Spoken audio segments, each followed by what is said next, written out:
Okay, let's get some analysis now. Richard Weitz is the director of the Center for Political Military Analysis at the Hudson Institute. He joins us now from Washington. Thank you for joining us here at TRT World, sir. Now, is this a win for Trump or Kim? Actually, I think so far the process looks pretty good for both. I mean, it would have been unrealistic and perhaps dangerous to expect that we could solve all these problems 2 weeks from now in one big bang summit. If that were to occur, it would be a really flimsy agreement that wouldn't be fully developed. But if they meet and then agree to keep talking in coming months, years, North Korea doesn't do any more nuclear tests or launch any more long-range missiles, and the United States suspends adding additional sanctions, this could be a long-term dialogue, freezing the situation at a good state that could lead to reductions further on. I mean, I still worry that we'll have the summit, we'll get the dialogue, and then things will collapse in the implementation phase in the past. But for what I would like to see in 2 weeks, I think this was a pretty good outcome, with the caveat, of course, that the president admitted he hasn't even read the letter yet. So it might be something in there that's going to cause problems.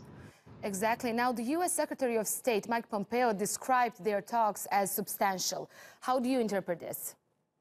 I would agree. I mean, if they spent 2 hours, it sounded like, at least from the U.S. side, I'm waiting to hear what the North Koreans say, if anything, but what President Trump told the reporters in the excerpts you presented in the package, it's clear they talked about sanctions, they talked about diplomatic recognition, denuclearization. Later on, he said they did not talk about human rights. Which, you know, it's an important issue, but perhaps you want to wait on that. And it was clear from the president's tone that he responded he didn't need to see a change in regime, that he felt that they could reach an agreement with the current government. He said positive things about China, largely positive things about Russia. So in the whole, it's clear they had a wide-ranging conversation about some important issues the past 2 hours, and then in the 2 days that the North Korean general's been in the U.S. Now, having in mind that both of these leaders are very, very unpredictable, do you think we could be facing another setback?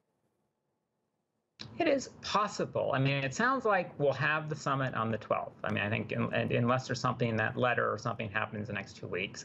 And it sounds like they'll agree to keep talking. They'll agree on a general principles they want to undertake.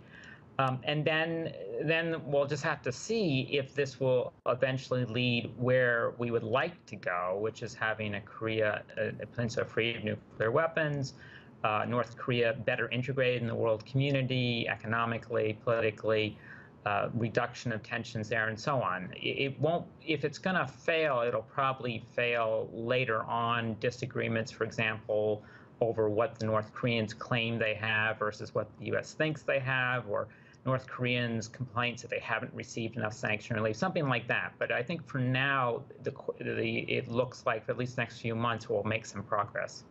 Okay, Richard Weitz there. Thank you for joining us, sir, and thank you for this analysis.